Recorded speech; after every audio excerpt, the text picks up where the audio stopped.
नमस्कार. मी सौ अर्चना निलेश देव, डेक्कन एज्युकेशन सोसायटीची नवीन मराठी शाळा इथे मी शिक्षिका म्हणून कार्यरत आहे. अखिल जगाला विश्वबंधुत्वाचा संदेश देणाऱ्या स्वामी विवेकानंदांच्या जीवनचरित्रातील काही कथा मी आज इथे या स्पर्धेच्या निमित्ताने सांगणार आहे. स्वामी विवेकानंदांचा जन्म कलकत्त्यामध्ये एका श्रीमंत कुटुंबात झाला. वडील विश्वनाथ दत्त हे निष्णात प्रख्यात वकील होते. घरी प्रचंड श्रीमंती होती. आई भुवनेश्वरी देवी अतिशय धार्मिक वृत्तीच्या होत्या. त्यांनी नरेंद्रावर उत्तम संस्कार केले होते. पण नरेंद्र जन्मताच प्रचंड बुद्धिमत्ता आणि प्रचंड तेज असलेला असा होता.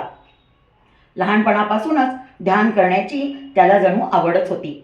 आपल्या वडिलांचा तो अतिशय आवडता मुलगा होता. एके दिवशी बाबांनी त्याला जवळ घेतलं आणि विचारलं, नरेन, तुला मोठेपणी काय व्हायचंय बरं?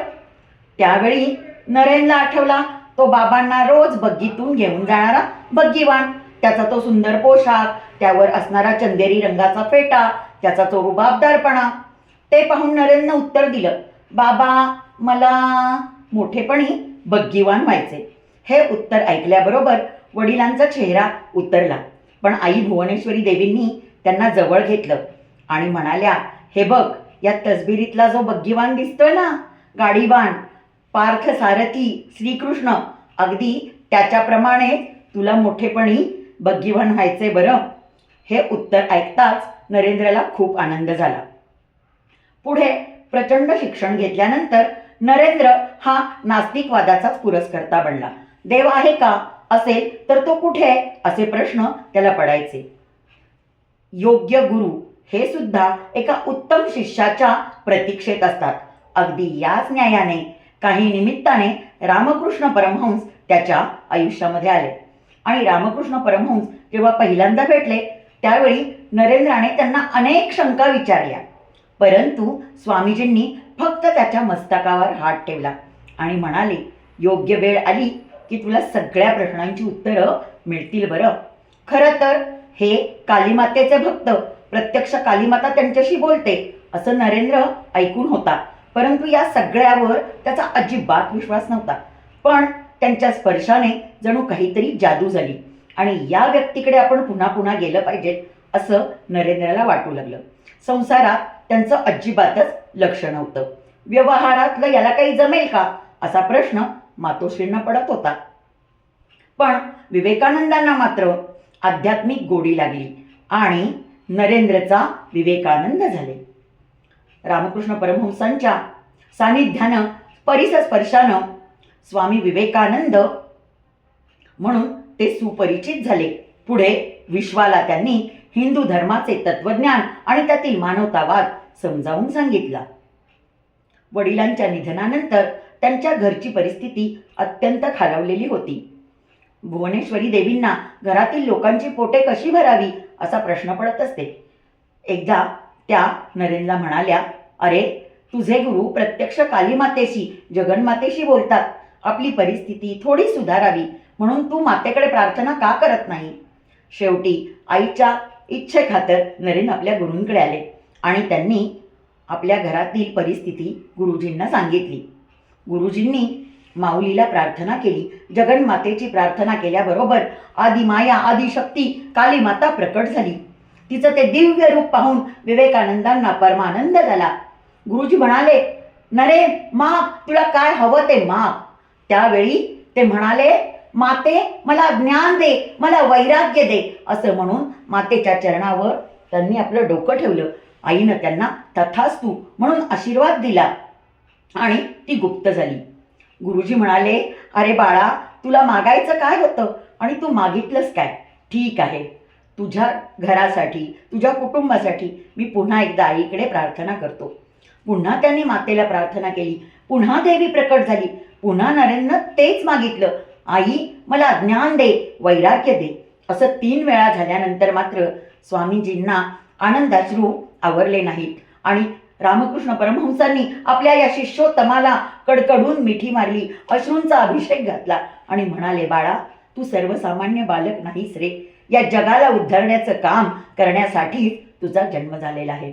गुरूंच्या महासमाधीनंतर सुद्धा विवेकानंदांनी रामकृष्ण मिशनची स्थापना केली आणि शिकागो येथील धर्म परिषदेसाठी हिंदू धर्माचे प्रतिनिधी म्हणून ते उपस्थित राहिले. त्यावेळी भारतीय माणसाला कुत्र्या इतकीही किंमत तिथे दिली गेली नव्हती. परंतु आपल्या गुरूंचे आशीर्वाद आपल्या पाठीशी आहेत या भरवशावर अत्यंत कठीण परिस्थितीत या परिषदेसाठी स्वामीजी उपस्थित राहिले. त्यांना बोलण्यासाठी केवळ 2च मिनिटांचा अवधी देण्यात आला होता.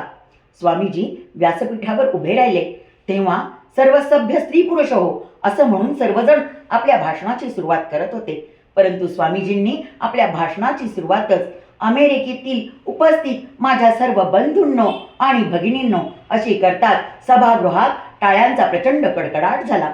त्याचवेळी त्यांचं लक्ष शेजारीच मांडलेल्या धर्मग्रंथांच्या गठ्ठ्याकडे गेली. अशी मोठी चळत उभी होती आणि त्यामध्ये हिंदू धर्माचा धर्मग्रंथ भगवद्गीता सर्वात खाली ठेवला होता.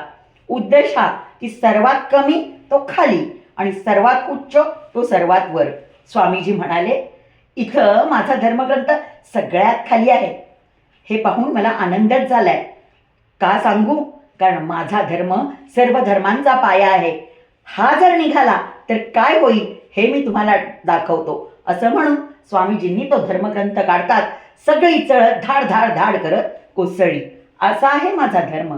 स्वामीजींच्या व्याख्यानांनी लोक प्रभावित झाले. आपलं सर्वस्व स्वामीजींवर अर्पण करण्यासाठी त्यांच्या मागे ते येऊ लागले. अमेरिकेत त्यांची अनेक व्याख्यानं होऊ लागली. हे पाहून काही लोकांना मात्र त्यांच्याविषयी द्वेषभाव उत्पन्न झाला. अशा दुष्ट प्रवृत्तीच्या लोकांनी स्वामीजींना आपल्या घरी कॉफी पाण्यासाठी बोलावलं. कॉफी पाण्यासाठी त्यांना मग देण्यात आले. स्वामीजींच्या मगामध्ये आवर्जून विष घालण्यात आलं. स्वामीजींची एक सवय होती की कुठेही गेलं तर कोणतंही अन्नप्राशन करत असताना ते आपल्या गुरूंचं स्मरण करत असत. सर्वांच्या समोर कप बशा मांडण्यात आल्या. स्वामीजींनी कपामध्ये डोकावताच जरी त्यांच्या गुरूंनी महासमाधी घेतली असली तरी त्यांच्या गुरूंचं त्यांना दर्शन झालं आणि गुरुजी म्हणाले, पिऊ नकोस. पुन्हा त्यांनी प्रयत्न केला. पुन्हा त्यामध्ये गुरूंचं प्रतिबिंब दिसलं. पिऊ नकोस. हे पाहिल्यानंतर काहीतरी धोका आहे हे विवेकानंदांच्या लक्षात आलं आणि मग त्यांनी समोरच्या व्यक्तीला म्हणाले, हे घ्या. आमच्या संस्कृतीत कुठलीही गोष्ट आपण एकट्याने घ्यायची नसते असं आहे. तर ती प्रत्येक गोष्ट वाटून दुसऱ्याला देऊन मगच आपण खायची असते. हे शिकवणारा माझा धर्म आहे. असं म्हणून स्वामीजींनी आपल्यातील अर्धी कॉफी स्वतःला घेतली आणि अर्धी त्या व्यक्तीला दिली. ज्या व्यक्तीनं हा विषप्रयोग केला होता त्या व्यक्तीने तो कप हातात घेताच हात थरथरायला लागला. स्वामीजी म्हणाले, अहो आपण एवढे घाबरता का? यात काय विष आहे का? असं म्हणताच त्या व्यक्तीच्या हातातील कप गळून पडला. त्यांनी स्वामीजींच्या हातातील बशी झिडकारली आणि त्यांचे पाय पकडले. स्वामीजी, तुम्हाला हे कसं कळलं? खरं तर तुमची ही प्रगती, तुमची ही प्रसिद्धी पाहून मला तुमच्याविषयी द्वेषभाव उत्पन्न झाला होता. परंतु मी हा विषप्रयोग करणार होतो हे तुमच्या कसं लक्षात आलं? यावर स्वामीजी म्हणाले, ही फक्त आणि फक्त माझ्या गुरूंची कृपा. आजही स्वामी विवेकानंदांच्या महासमाधीनंतर रामकृष्ण परमहंस मिशनच्या माध्यमातून मानवतेचं उद्धाराचं आणि गोरगरिबांच्या उद्धाराचं, राष्ट्राला उद्धारण्याचं, मानवतेचं हे कार्य अखंड चालू आहे. धन्य ते गुरु, धन्य ते शिष्य. त्यांच्या स्मृतींना कोटी कोटी प्रणाम, कोटी कोटी प्रणाम. धन्यवाद.